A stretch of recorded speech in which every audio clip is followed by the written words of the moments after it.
Good morning, everybody. Checking in here today at Newport, Minnesota. I'm over here at Newport Cold Storage, picking up a load going to Hickory, North Carolina. It's picking up today. It's like noonish right now, maybe 12:30. Picking up today at December 26th at noon.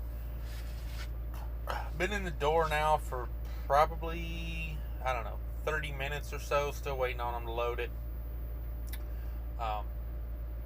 So this load is going down to Charlotte.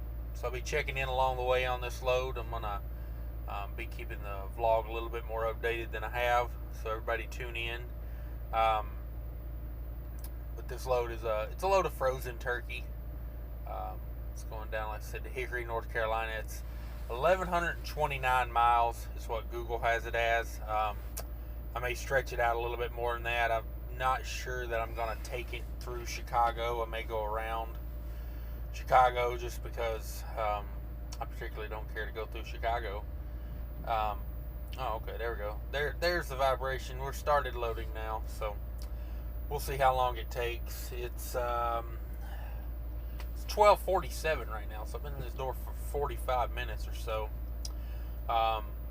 Reefer set to -10 on it. Booked the load for $3,900. So it's, I don't know, with empty miles from where I had my truck parked at over the holiday season, it was about 38 empty miles. So puts me in at $3.34 a mile on this one. So we'll see how it shakes out. But yeah, just got rolling again on the way home for Christmas break. Had a little radiator hose blowout there. Luckily, I was the luckiest thing that happened to me about it happening. You know, you don't want to ever have a breakdown, but it was kind of a minor repair. It was a $500 repair on a $16 hose I had put on there. It was the hose that goes into the fluid filter, and I don't think the fluid filter had ever been changed on this truck. So it's a little on me. It's a little on the people who had it before, but it was in really bad shape. I think the pressure just built up. The fluid couldn't get through the filter, and it just built up. You know, that hose is really only there to take the vibration. It's like a 4-inch hose. It connects two metal pipes. You know, so I took the old hose off. I thought I'd just go in TA, buy the hose, slide it on, but you have to take off one of the metal hoses, and I tried it. I couldn't get it to break loose. You know, I don't have quite the tools that they have, so I do keep tools. I had you know, regular socket and ratchets and stuff that I could have took it off with if I could have got it broke loose. I guess someone had to find me a metal pipe or something to give me some leverage, because I do try to work on the truck when at all possible. You know, that I wouldn't have got away from the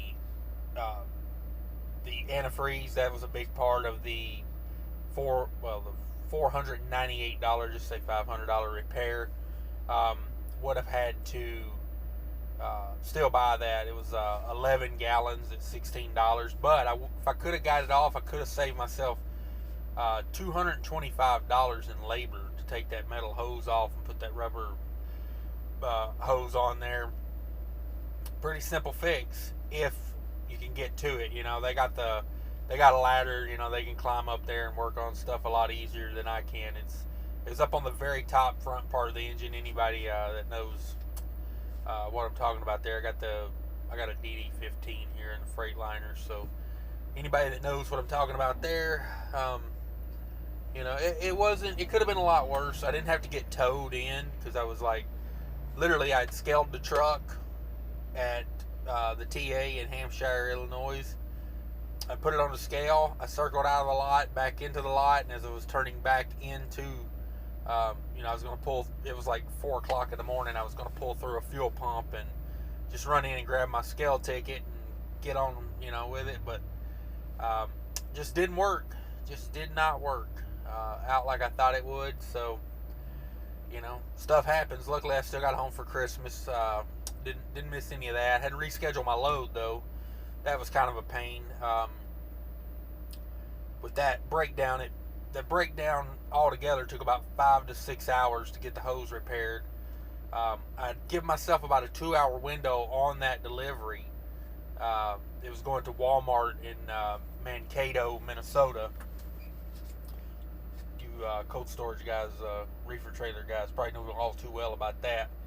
Walmart down there in Mankato, especially creek drivers. I think there's actually a creek terminal built into that. It's like, I guess Walmart doesn't. Walmart's not doing as good paying their drivers the way they are, so they just sub it out to Crete. I mean, I don't have anything bad to say about Crete. I know Walmart used to pay their drivers really, really well, but I guess it's hard to keep up with the competition when you're doing that, and everybody else is subbing it out to Schneider and Ruin and all these big carriers. But yeah, so I'll be checking in again on this load, maybe in the morning, maybe this afternoon, maybe do a check-in to see where I get to. Like I say, I'm down here under the bridge right now in Newport at Newport Cold Storage, Minnesota. A lot of cold storage in Minnesota. I'm assuming they bank that on 6 months of the year. They don't have to pay to keep that stuff cold. The weather kind of does it for them, because we're looking at this load's going to run at -10, but this warehouse is split in half. Half of it's -10, half of it's 35 degrees. It's 28 degrees outside right now. So hell, that one side of the warehouse, they may be having to heat that. I don't know. Cause it got down pretty cold last night. I think it was in the teens here in Minnesota. But yeah, I gotta grab some fuel. I'm gonna hop off here and plan that out. I got a fuel light on. I'm running it real low, -10. I got to fill the reefer up too, because that's gonna getting into warmer weather going down south, so that may make a difference there. We'll see. But we'll talk to you later. Thanks for watching. Subscribe, check in. If you want to see how I do it. I try to give away all the knowledge I can for free, because I can't haul all this freight, so I'm trying to get everybody else in on, making some good money. And I don't do anything special, but get the loads there on time and try to work with the brokers as best I can. But later, guys.